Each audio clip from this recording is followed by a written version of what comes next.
Je remercie Dieu pour ce moment.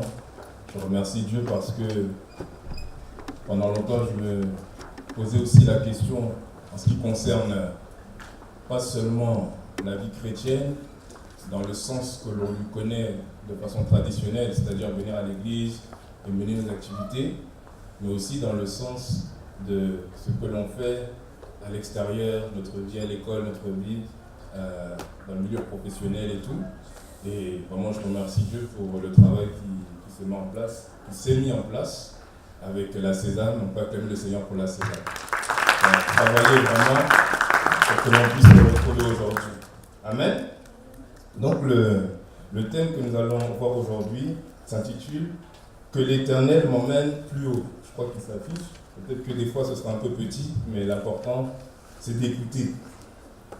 Ça va nous aider un peu, mais...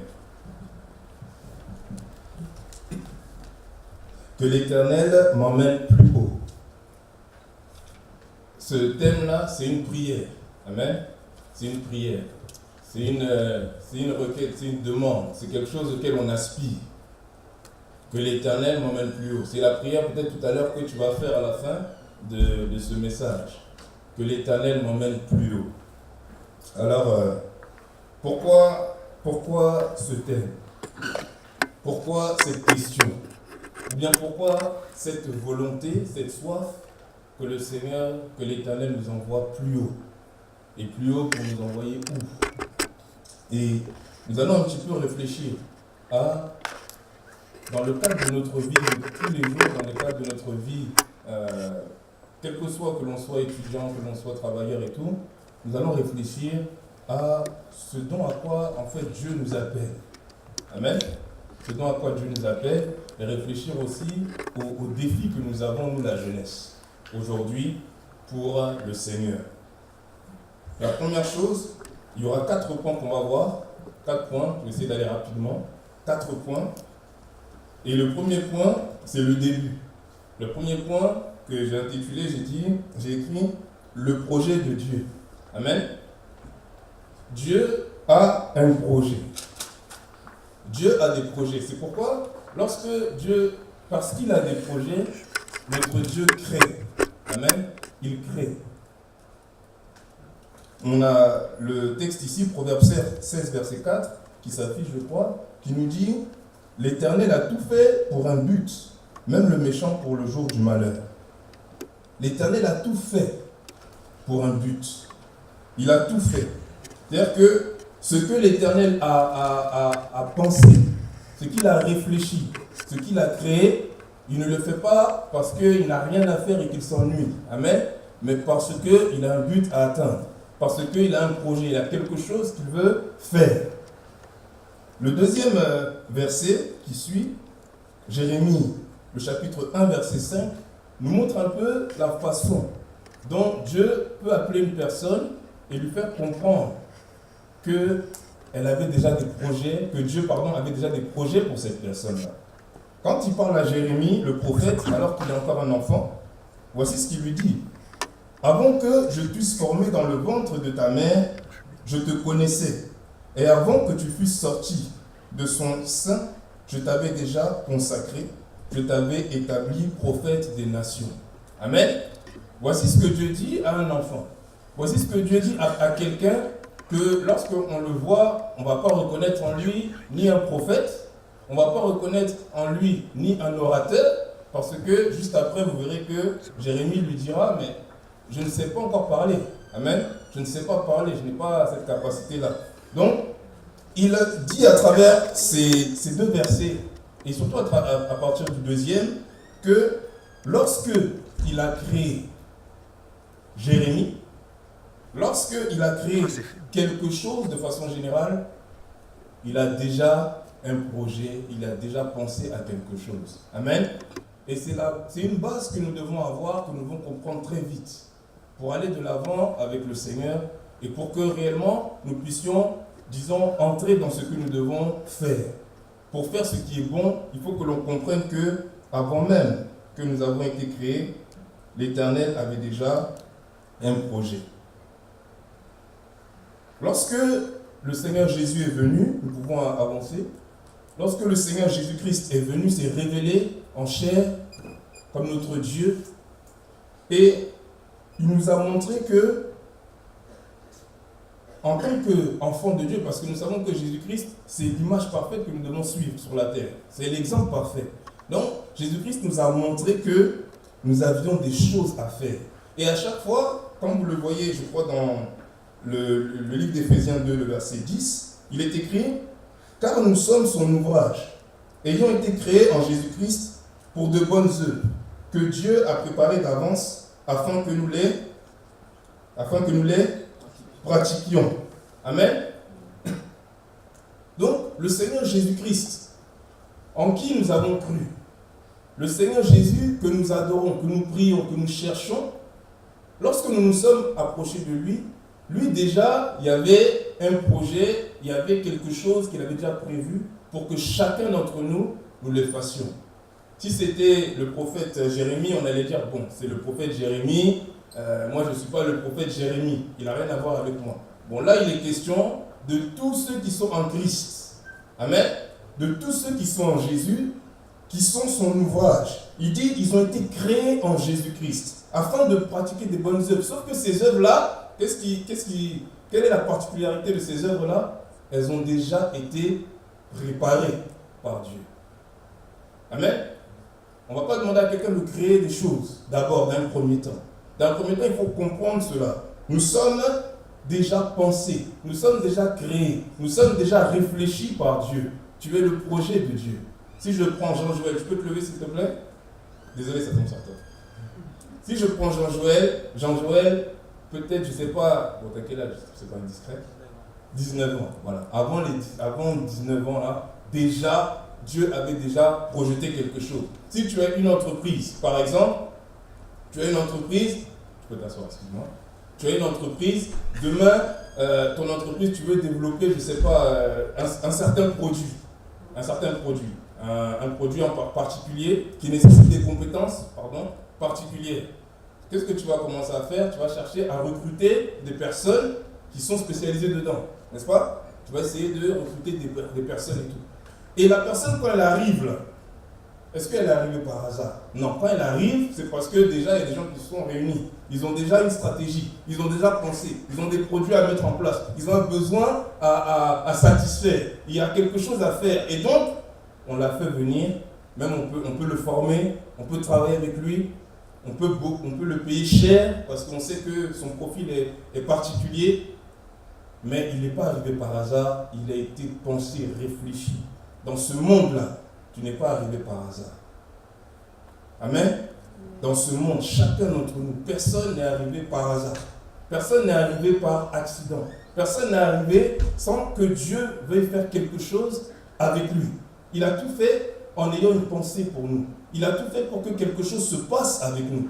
Il y a des projets. Et le problème que l'on a, souvent, c'est qu'il faut connaître ce projet, connaître ses œuvres, connaître ce que Dieu veut que l'on fasse. Amen. J'avance vite, comme ça après, s'il y a des questions, les responsables pourront nous aider. Alors on a noté le 2 Corinthiens 5, verset 17, qui dit que nous sommes une nouvelle création en Jésus-Christ. Donc, il y a deux choses, il y a deux éléments que j'ai relevés. Il y en a certainement d'autres. Mais il y a deux choses pour lesquelles je sais que Dieu, dans son projet, nous a créés. Dieu nous a créés, nous l'avons vu, il nous a créés pour pratiquer certaines œuvres, pour faire certaines choses. De façon générale, on ne va pas dans les détails pour le moment. Amen. On ne va pas dans les détails. Il nous a préparés, il nous a créés pour faire certaines choses. Et la deuxième chose, c'est que il nous a créés, et ça c'est très très important que chacun le comprenne.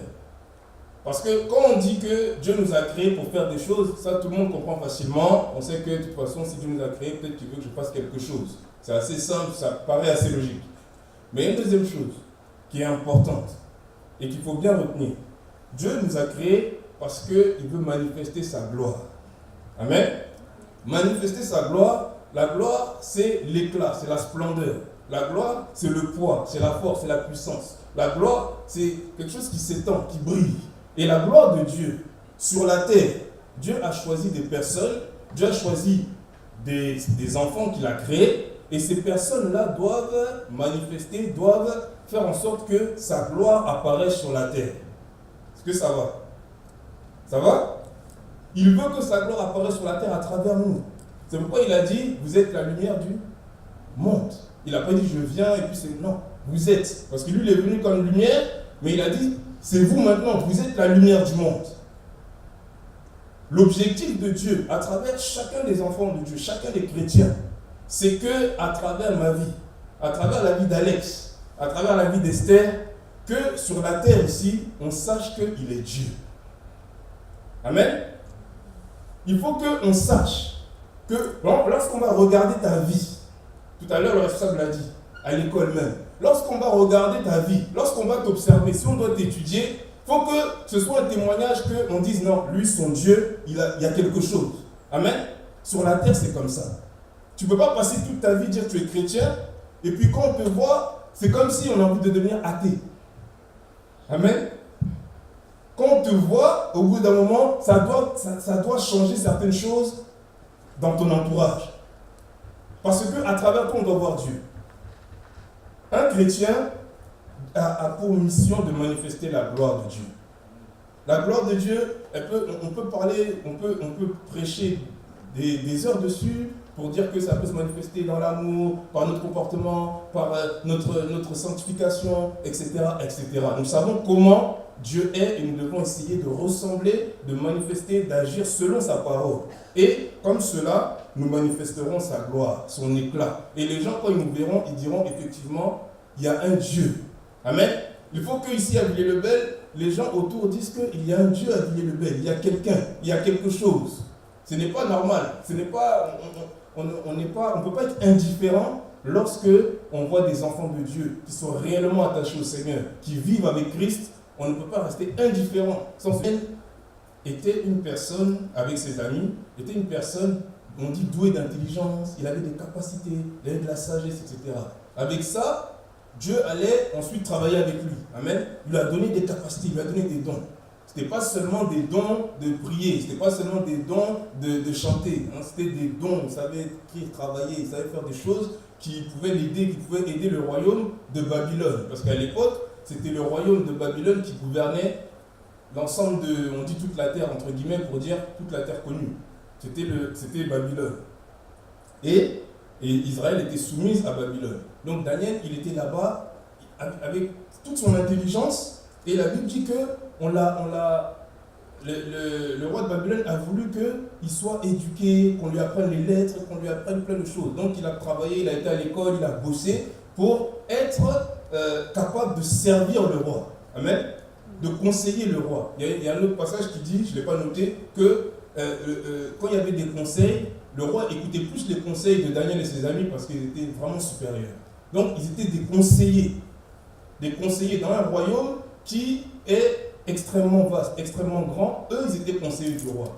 Quand vous regardez ici, aujourd'hui, peut-être l'administration en France, pour pouvoir conseiller ou bien être dans l'administration en haut et conseiller un président ou autre, il faut aller à l'ENA, bien Sciences Po. C'est ce genre d'école-là qui forme des personnes qui vont être conseillers des autorités.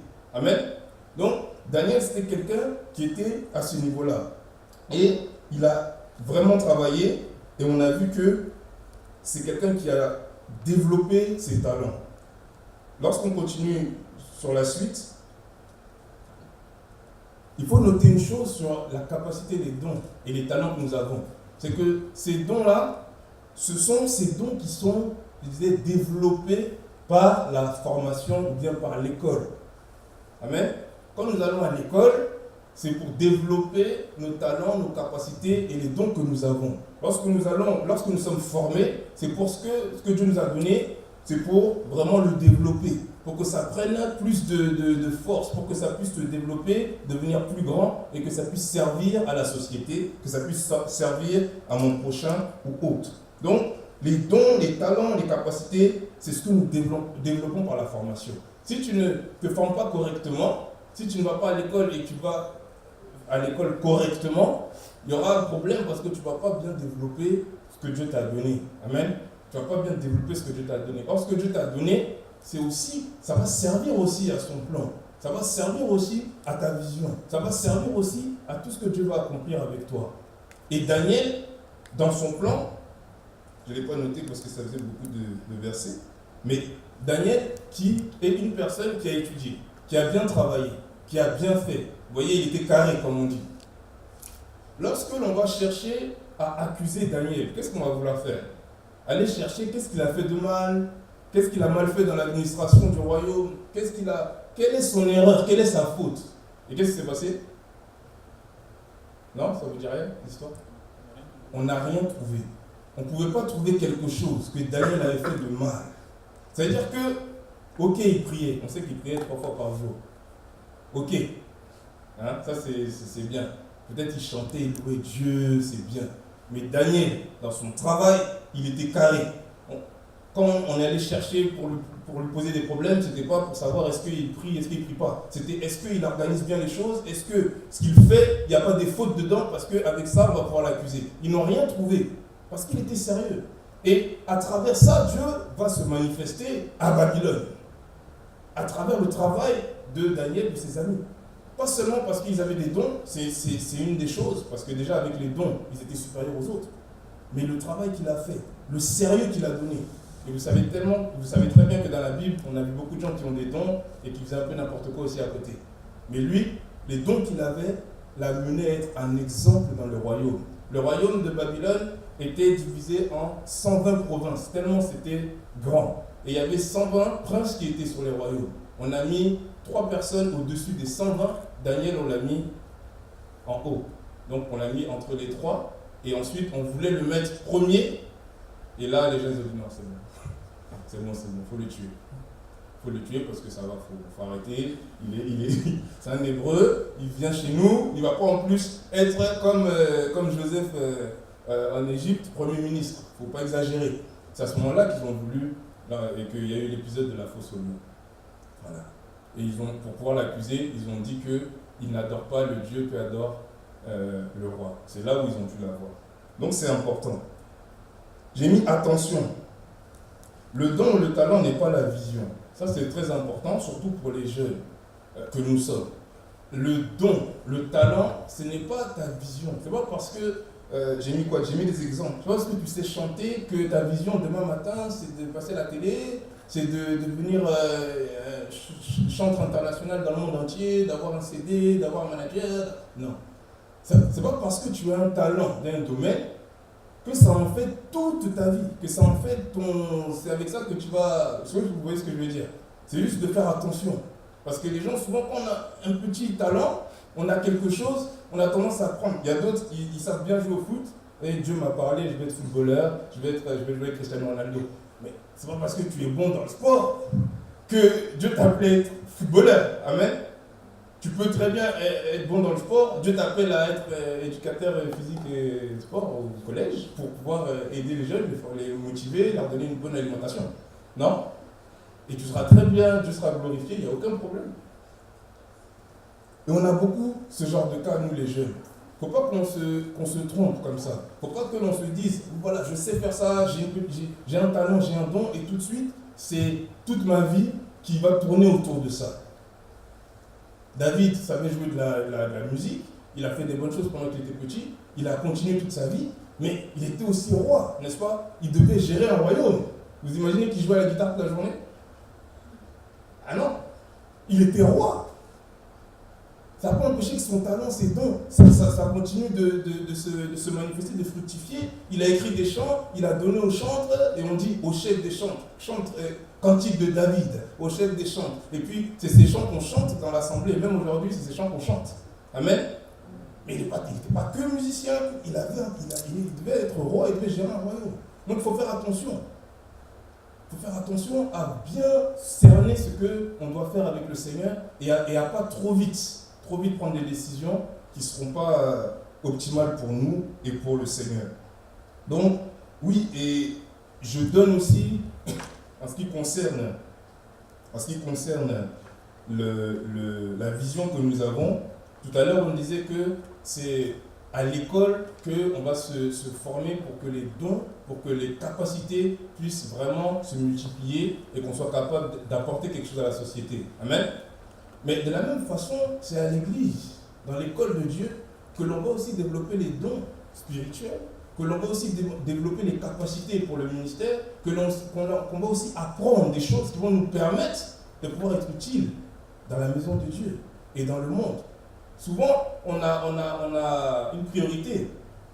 Soit je vais à l'église, soit je vais à l'école. Les deux, c'est chaud parce que tu vois, je travaille beaucoup à l'école, j'ai beaucoup de choses, etc. Mais attention, je parle des personnes qui veulent suivre Dieu. Je parle des personnes qui veulent avancer avec le Seigneur, qui veulent réaliser ce que Dieu veut faire dans leur vie. Je ne parle pas des gens qui veulent juste être mathématiciens, qui veulent juste être informaticiens, qui veulent juste... Non, je ne parle pas de ça. Parce qu'effectivement, pour faire ça, il suffit de juste aller à l'école et puis de bosser. Et puis bon, par la grâce de Dieu, ça va aller. Mais la formation que tu as dans la maison de Dieu, on ne te la donne pas à l'école. Et vice-versa. Cette formation-là, elle est importante. Tu ne peux pas négliger l'église et penser que Dieu t'appelle juste à être le meilleur à l'école. Non. Parce que le meilleur à l'école, si tu ne manifestes pas les fruits et que sa gloire ne se manifeste pas à l'école, qu'est-ce que Dieu a à faire avec ton diplôme que tu vas avoir? En quoi ça va servir son intérêt? Son intérêt à Dieu, c'est que ses enfants soient sauvés. Si avec ton diplôme, ça ne change pas la vie des gens, tu mens comme eux au travail, tu es méchant, tu es truc. C'est-à-dire que ton diplôme, Dieu, bon, tu auras ton diplôme. Il y a les uns et les autres dans la vie. Il y a ceux qui ont un diplôme et il y a ceux qui font des choses avec le Seigneur et qui ont dit. Parce que la personne, il a dit qu'il faut avoir bac plus 8, tout ça. Donc, voilà. Mais il n'empêche que ça doit être basé sur le Seigneur. L'école de Dieu, l'école académique sont deux écoles très importantes. Et l'école de Dieu même est certainement la plus importante parce qu'elle nous apprend toute la vie, elle nous apprend vraiment à vivre notre vie, toutes les choses de base et à développer nos capacités pour demain servir le Seigneur. Donc, je continue. Donc, les quelques mots que j'ai dit, c'est des choses que j'ai déjà dites, mais c'est pour vraiment rappeler à chacun que l'école, je mets entre parenthèses, l'école n'est pas un jeu. L'école n'est pas un jeu. Et je vais vous dire une chose importante. Lorsqu'on a une vision, l'école change. Amen. La façon de voir l'école change. Il y a un cours de comptabilité que je devais faire. Et la comptabilité, j'aime pas. J'aime pas. Désolé pour les comptables. J'aime pas, c'est pas mon truc du tout. En plus, c'était les fiches de paye, tout ça, calculer et tout. C'est pas trop mon truc. J'aime pas. Et vous savez que quand on n'aime pas quelque chose, nous les jeunes, comme on fait tout ce qu'on aime, mais on ne fait pas tout ce qu'on n'aime pas au départ, je m'y intéressais pas trop. Je n'écoutais pas trop. C'était pas trop mon truc. Mais quand j'ai compris que dans les choses que j'allais devoir faire demain, quand j'ai compris que dans ces choses-là, mais si tu veux bien les faire, tu vas devoir avoir des employés peut-être. Non? Tu vas les payer. Il y aura des fiches de paye. Tu vas peut-être au moins comprendre comprendre au moins la feuille, quoi, pour quand même pas que tu te fasses avoir ou que demain s'il y a un contrôle, je sais pas. Il faut au moins une culture, c'est ça que je veux dire. Il faut au moins une culture. Ça ne m'a pas amené à devenir comptable. Mais, voilà, il faut au moins une culture. Donc quand je suis arrivé en cours et qu'il y avait les cours de comptabilité, les fiches de paye, et qu'il fallait calculer, déjà j'étais un peu plus attentif. Parce que je savais que j'avais besoin de ça demain. Par rapport à la façon dont j'avais marché. Je ne vais pas être comptable.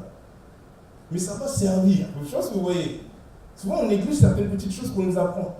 Même à l'église, des fois on t'apprend un truc, tu négliges, bon, ok, truc. Mais attention, ça peut servir. Ça peut servir. Souvent ici on donne des cours, un petit peu de musique, tout ça. Ça peut te servir. J'ai connu des personnes, et ça m'avait fait plaisir, des gens qui ne sont pas au groupe musical, qui savent juste chanter. Et dans leur travail, on leur a dit, mais toi tu chantes à l'église? Non, mais tu sais chanter. Ouais. Viens et puis tu vas chanter, et puis, parce qu'il y a un repas, tout ça et tout, tu vas chanter un peu des musiques là que tu chantes à l'église. Elle était contente comme ça, parce qu'elle avait une occasion de parler du Seigneur, parce qu'elle savait chanter. Parce qu'elle a appris un peu à chanter. C'est bien, c'est un atout, c'est une compétence qui lui permet d'avoir quelques ouvertures. Et Dieu peut l'utiliser à partir de là. Mais ça ne veut pas dire qu'elle devient un artiste reconnu mondialement et tout. Amen. Mais Dieu va l'utiliser là. Et tu peux faire le monde entier et puis Dieu ne t'utilise pas aussi. Donc, je passe. Pour aller vite, on arrive doucement vers la fin. Le quatrième point, c'est 2 grands défis de la jeunesse pour monter plus haut avec Dieu.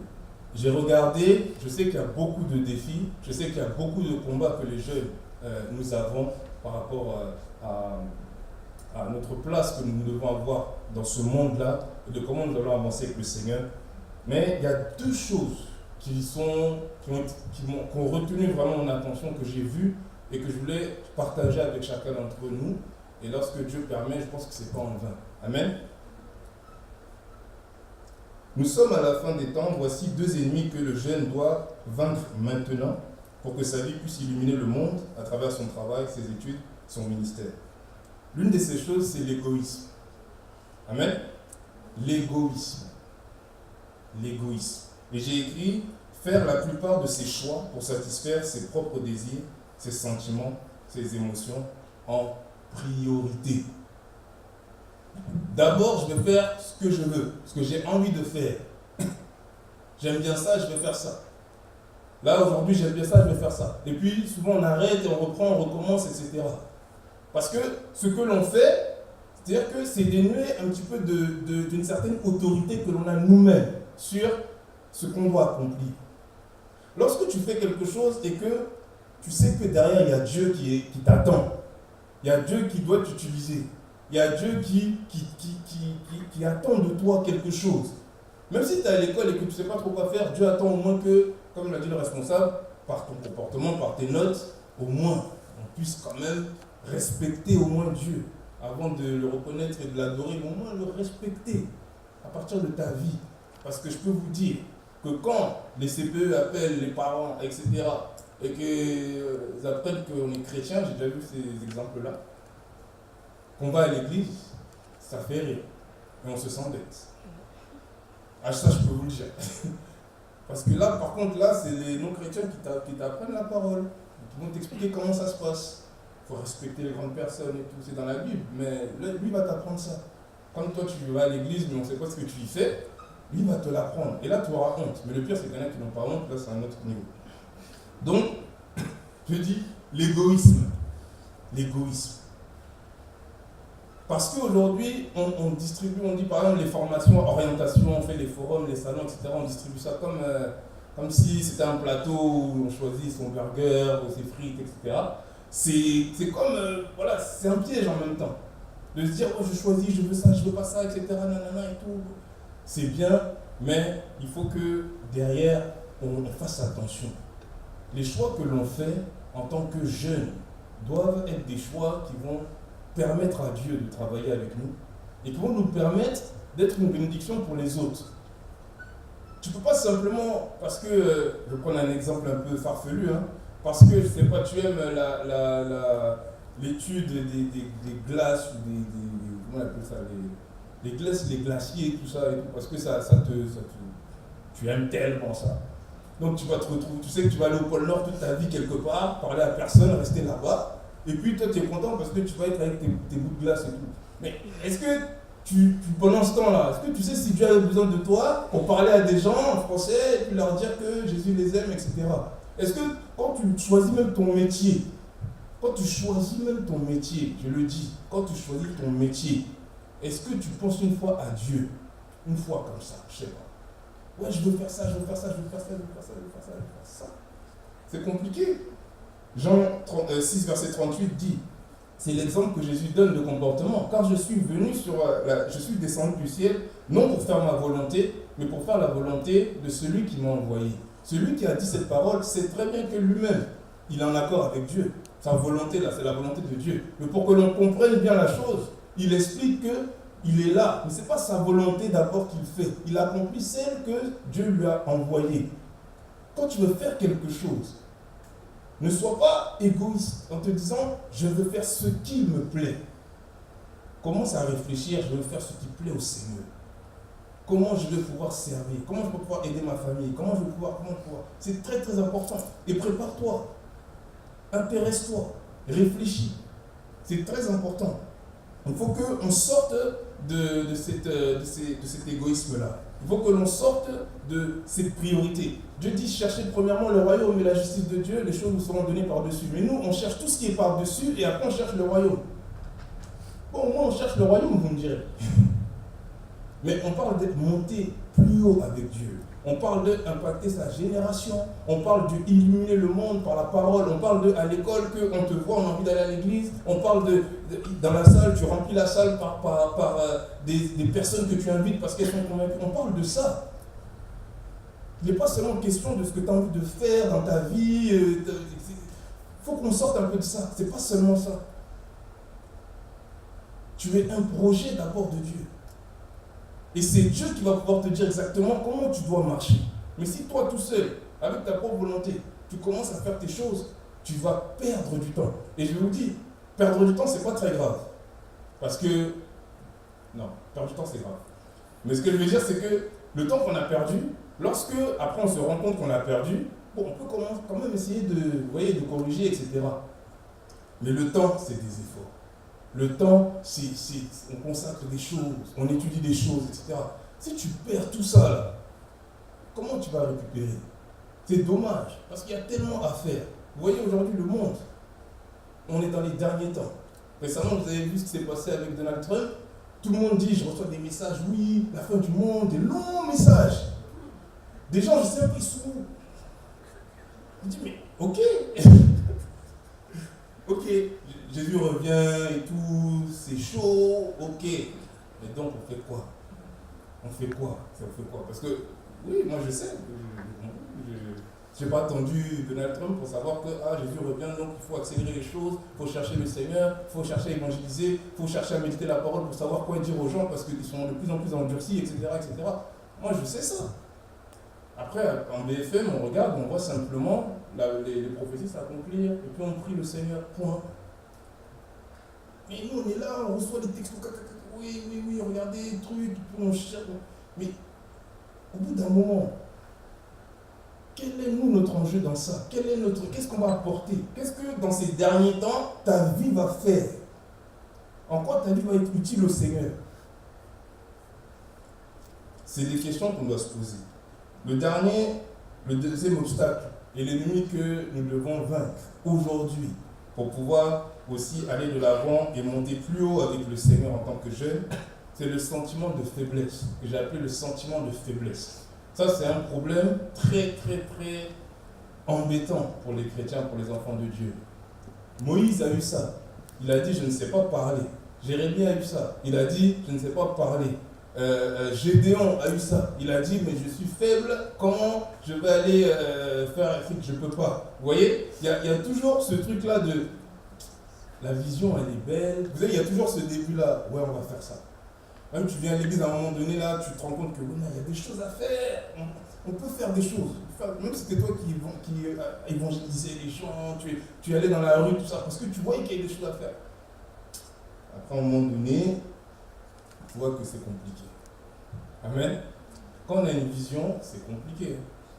Accomplir une vision, c'est compliqué.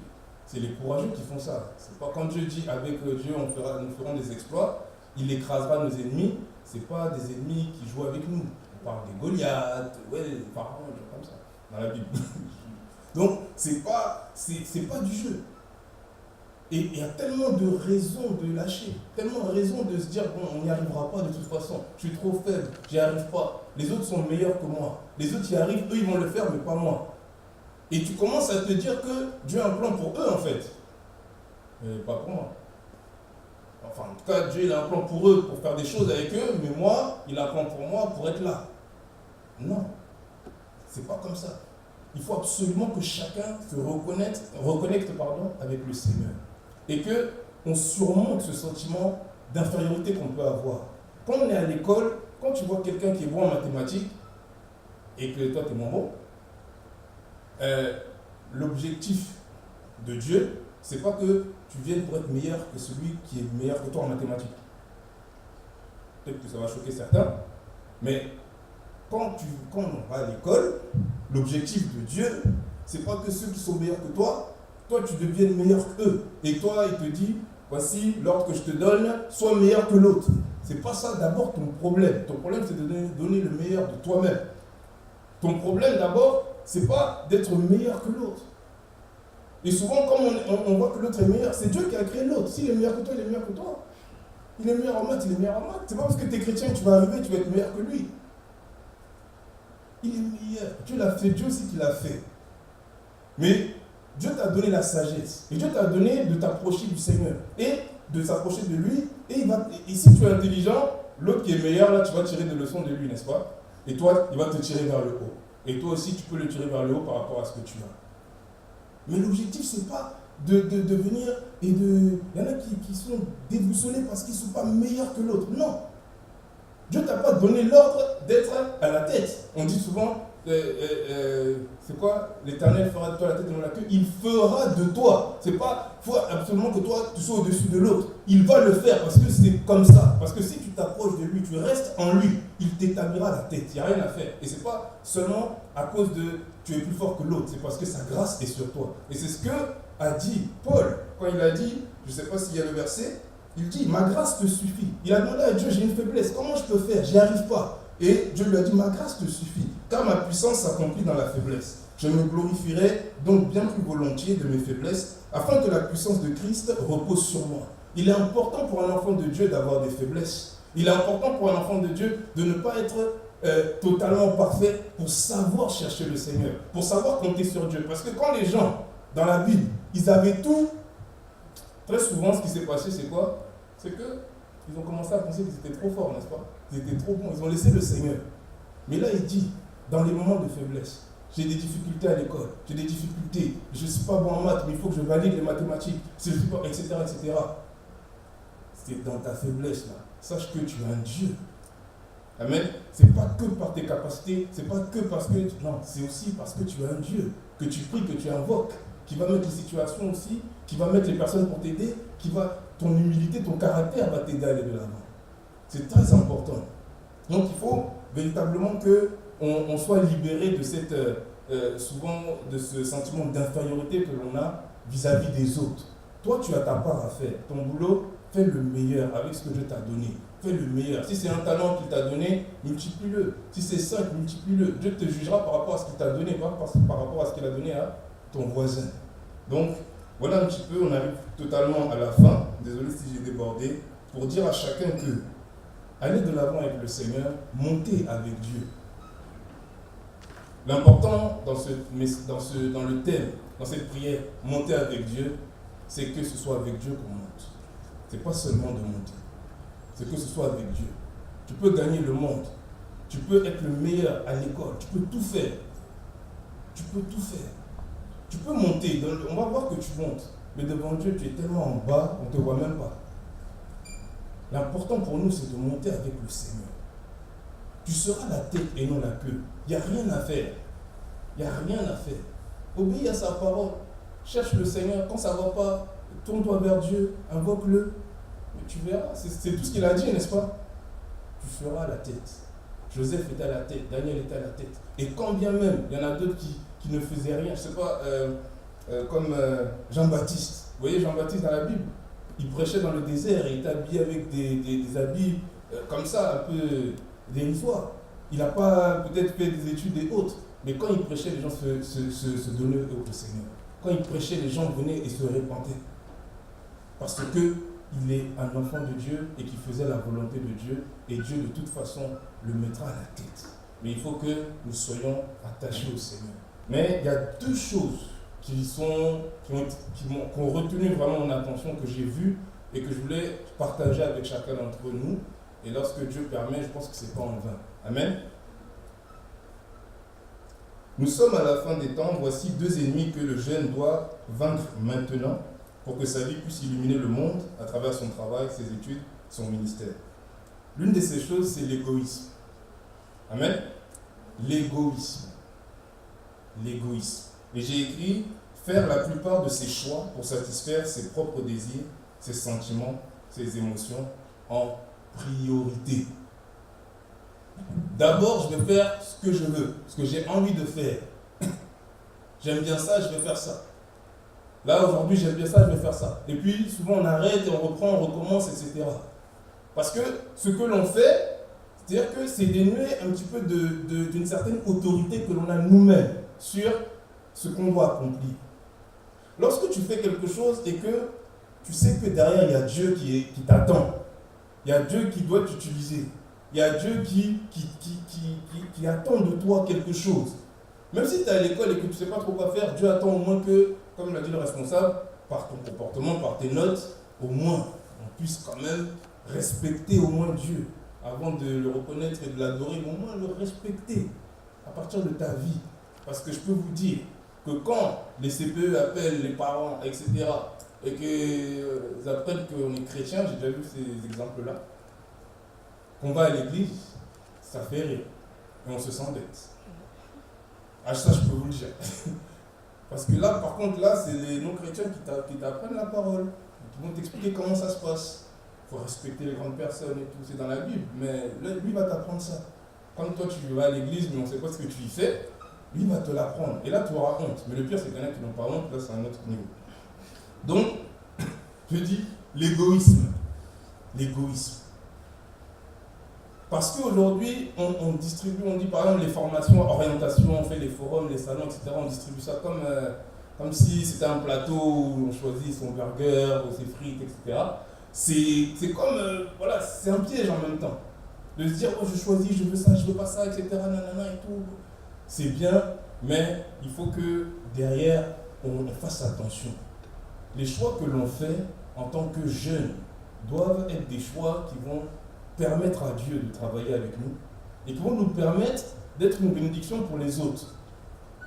Tu ne peux pas simplement, parce que, je prends un exemple un peu farfelu, hein, parce que, je ne sais pas, tu aimes l'étude des glaces, ou comment on appelle ça, les glaces, les glaciers, tout ça, et tout, parce que tu aimes tellement ça. Donc tu vas te retrouver, tu sais que tu vas aller au pôle Nord toute ta vie quelque part, parler à personne, rester là-bas, et puis toi tu es content parce que tu vas être avec tes bouts de glace et tout. Mais est-ce que pendant ce temps-là, est-ce que tu sais si Dieu a besoin de toi pour parler à des gens en français et puis leur dire que Jésus les aime, etc. Est-ce que quand tu choisis même ton métier, je le dis, quand tu choisis ton métier, est-ce que tu penses une fois à Dieu? Une fois comme ça, je sais pas. Ouais, je veux faire ça, je veux faire ça, je veux faire ça, je veux faire ça, je veux faire ça, je veux faire ça. C'est compliqué. Jean 6, verset 38 dit, c'est l'exemple que Jésus donne de comportement. Car je suis je suis descendu du ciel, non pour faire ma volonté, mais pour faire la volonté de celui qui m'a envoyé. Celui qui a dit cette parole sait très bien que lui-même, il est en accord avec Dieu. Sa volonté, là, c'est la volonté de Dieu. Mais pour que l'on comprenne bien la chose, il explique qu'il est là. Mais ce n'est pas sa volonté d'abord qu'il fait. Il accomplit celle que Dieu lui a envoyée. Quand tu veux faire quelque chose, ne sois pas égoïste en te disant « je veux faire ce qui me plaît ». Commence à réfléchir « je veux faire ce qui plaît au Seigneur ». Comment je vais pouvoir servir? Comment je vais pouvoir aider ma famille? Comment je vais pouvoir... C'est très très important. Et prépare-toi. Intéresse-toi. Réfléchis. C'est très important. Il faut qu'on sorte de cet égoïsme-là. Il faut que l'on sorte de cette priorité. Dieu dit, cherchez premièrement le royaume et la justice de Dieu, les choses vous seront données par-dessus. Mais nous, on cherche tout ce qui est par-dessus et après on cherche le royaume. Bon, moi on cherche le royaume, vous me direz. Mais on parle d'être monté plus haut avec Dieu. On parle d'impacter sa génération. On parle d'illuminer le monde par la parole. On parle à l'école qu'on te voit, on a envie d'aller à l'église. On parle dans la salle, tu remplis la salle par des personnes que tu invites parce qu'elles sont convaincues. On parle de ça. Il n'est pas seulement question de ce que tu as envie de faire dans ta vie. Il faut qu'on sorte un peu de ça. Ce n'est pas seulement ça. Tu es un projet d'abord de Dieu. Et c'est Dieu qui va pouvoir te dire exactement comment tu dois marcher. Mais si toi tout seul, avec ta propre volonté, tu commences à faire tes choses, tu vas perdre du temps. Et je vais vous dire, perdre du temps, c'est pas très grave. Parce que, non, perdre du temps, c'est grave. Mais ce que je veux dire, c'est que le temps qu'on a perdu, lorsque, après on se rend compte qu'on a perdu, bon, on peut quand même essayer de corriger, etc. Mais le temps, c'est des efforts. Le temps, on consacre des choses, on étudie des choses, etc. Si tu perds tout ça, là, comment tu vas récupérer? C'est dommage, parce qu'il y a tellement à faire. Vous voyez aujourd'hui le monde, on est dans les derniers temps. Récemment, vous avez vu ce qui s'est passé avec Donald Trump. Tout le monde dit, je reçois des messages, oui, la fin du monde, des longs messages. Des gens, je sais pas, ils sont où. Je dis, mais ok, ok, Jésus revient et tout, c'est chaud, ok. Mais donc, on fait quoi? On fait quoi? Parce que, oui, moi je sais, je n'ai pas attendu Donald Trump pour savoir que Jésus revient, donc il faut accélérer les choses, il faut chercher le Seigneur, il faut chercher à évangéliser, il faut chercher à méditer la parole pour savoir quoi dire aux gens parce qu'ils sont de plus en plus endurcis, etc., etc. Moi je sais ça. Après, en BFM, on regarde, on voit simplement les prophéties s'accomplir, et puis on prie le Seigneur, point. Mais nous on est là, on reçoit des textes, oui, regardez, trucs, on cherche. Mais au bout d'un moment, quel est notre enjeu dans ça? Qu'est-ce qu'on va apporter? Qu'est-ce que dans ces derniers temps, ta vie va faire? En quoi ta vie va être utile au Seigneur? C'est des questions qu'on doit se poser.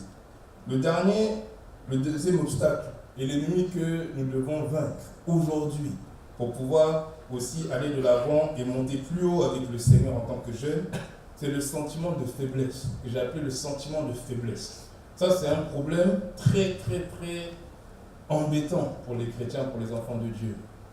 Moïse a eu ça. Il a dit, je ne sais pas parler. Jérémie a eu ça. Il a dit, je ne sais pas parler. Gédéon a eu ça. Il a dit, mais je suis faible, comment je vais aller faire un truc que je ne peux pas? Vous voyez, il y a toujours ce truc-là de, la vision, elle est belle. Vous savez, il y a toujours ce début-là, ouais, on va faire ça. Même tu viens à l'église à un moment donné, là, tu te rends compte que il y a des choses à faire. On peut faire des choses. Même si c'était toi qui évangélisais les gens, tu allais dans la rue, tout ça, parce que tu voyais qu'il y a des choses à faire. Après, à un moment donné, tu vois que c'est compliqué. Amen. Quand on a une vision, c'est compliqué. Accomplir une vision, c'est compliqué. C'est les courageux qui font ça. C'est pas quand Dieu dit avec Dieu, nous ferons des exploits, il écrasera nos ennemis. C'est pas des ennemis qui jouent avec nous. On parle des Goliaths, ouais, des pharaons, comme ça, dans la Bible. Donc, c'est pas du jeu. Et il y a tellement de raisons de lâcher, tellement de raisons de se dire, bon, on n'y arrivera pas de toute façon, je suis trop faible, j'y arrive pas, les autres sont meilleurs que moi, les autres y arrivent, eux ils vont le faire, mais pas moi. Et tu commences à te dire que Dieu a un plan pour eux en fait, mais pas pour moi. Enfin, en tout cas, Dieu il a un plan pour eux, pour faire des choses avec eux, mais moi, il a un plan pour moi pour être là. Non, c'est pas comme ça. Il faut absolument que chacun se reconnecte avec le Seigneur. Et qu'on surmonte ce sentiment d'infériorité qu'on peut avoir. Quand on est à l'école, quand tu vois quelqu'un qui est bon en mathématiques, et que toi tu es moins bon, l'objectif de Dieu, c'est pas que tu viennes pour être meilleur que celui qui est meilleur que toi en mathématiques. Peut-être que ça va choquer certains, mais quand on va à l'école, l'objectif de Dieu, c'est pas que ceux qui sont meilleurs que toi tu deviennes meilleur qu'eux. Et toi, il te dit, voici l'ordre que je te donne, sois meilleur que l'autre. C'est pas ça d'abord ton problème. Ton problème, c'est de donner le meilleur de toi-même. Ton problème d'abord, c'est pas d'être meilleur que l'autre. Et souvent, comme on voit que l'autre est meilleur, c'est Dieu qui a créé l'autre. S'il est meilleur que toi, il est meilleur que toi. Il est meilleur en maths, il est meilleur en maths. C'est pas parce que tu es chrétien que tu vas arriver, tu vas être meilleur que lui. Il est meilleur. Dieu l'a fait, Dieu aussi qui l'a fait. Mais Dieu t'a donné la sagesse. Et Dieu t'a donné de t'approcher du Seigneur. Et de s'approcher de lui. Et si tu es intelligent, l'autre qui est meilleur, là, tu vas tirer des leçons de lui, n'est-ce pas? Et toi, il va te tirer vers le haut. Et toi aussi, tu peux le tirer vers le haut par rapport à ce que tu as. Mais l'objectif, c'est pas de venir et de... Il y en a qui sont déboussolés parce qu'ils ne sont pas meilleurs que l'autre. Non. Dieu ne t'a pas donné l'ordre d'être à la tête. On dit souvent, c'est quoi? L'Éternel fera de toi la tête et non la queue. Il fera de toi. C'est pas, il faut absolument que toi, tu sois au-dessus de l'autre. Il va le faire parce que c'est comme ça. Parce que si tu t'approches de lui, tu restes en lui, il t'établira la tête. Il n'y a rien à faire. Et ce n'est pas seulement à cause de tu es plus fort que l'autre. C'est parce que sa grâce est sur toi. Et c'est ce que a dit Paul quand il a dit, je ne sais pas s'il y a le verset, il dit, ma grâce te suffit. Il a demandé à Dieu, j'ai une faiblesse, comment je peux faire? J'y arrive pas. Et Dieu lui a dit, ma grâce te suffit, car ma puissance s'accomplit dans la faiblesse. Je me glorifierai donc bien plus volontiers de mes faiblesses, afin que la puissance de Christ repose sur moi. Il est important pour un enfant de Dieu d'avoir des faiblesses. Il est important pour un enfant de Dieu de ne pas être totalement parfait pour savoir chercher le Seigneur, pour savoir compter sur Dieu. Parce que quand les gens, dans la Bible, ils avaient tout, très souvent ce qui s'est passé, c'est quoi? C'est qu'ils ont commencé à penser qu'ils étaient trop forts, n'est-ce pas? Ils étaient trop bons, ils ont laissé le Seigneur. Mais là, il dit, dans les moments de faiblesse, j'ai des difficultés à l'école, j'ai des difficultés, je ne suis pas bon en maths, mais il faut que je valide les mathématiques, etc., etc. C'est dans ta faiblesse, là. Sache que tu es un Dieu. Amen. C'est pas que par tes capacités, c'est pas que parce que... Non, c'est aussi parce que tu es un Dieu, que tu pries, que tu invoques, qui va mettre les situations aussi, qui va mettre les personnes pour t'aider, ton humilité, ton caractère va t'aider à aller de l'avant. C'est très important.